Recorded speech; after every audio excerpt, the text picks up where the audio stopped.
Nag-overhaul na to? Tatlong beses. Ha? Tatlong beses? Oo. Ang buga. Ang breather ito, na-check naman, di ba? Yung breather dito, gitna. Hindi po yung nag-repack namin na i-check yung breather hose. Okay naman na may hangin naman palabas. Alamin bakit nausok.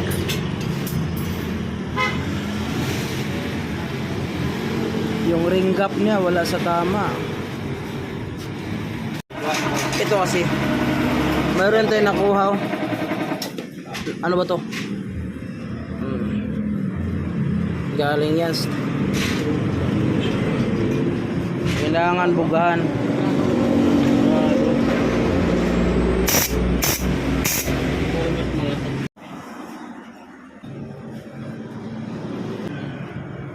Ito nakabit na mga kapawes. Obserbahan natin yung head, yung tappet cover. Panda rin natin naka-open. Yung malakas.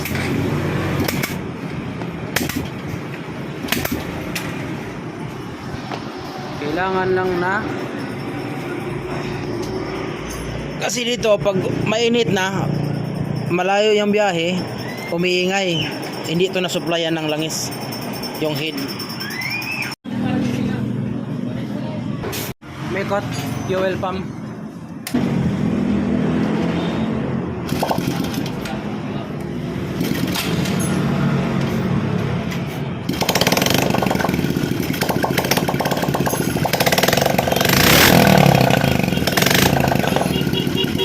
Okay. Buka. Buka na tasik. Bumbahin mo. Ayos. Dapat dalamin lang. Wala na. Ayan yung sinasabi ko. Sir, problema. Dapat ganyan. Ito yung sinasabi natin obserbahan ng Langis na.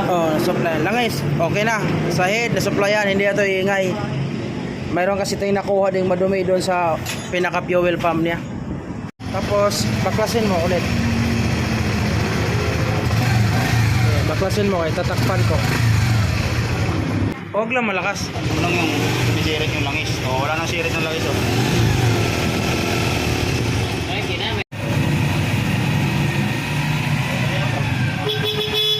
Okay na?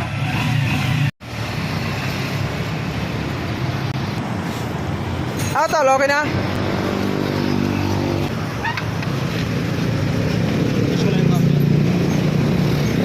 Bandar pala yan.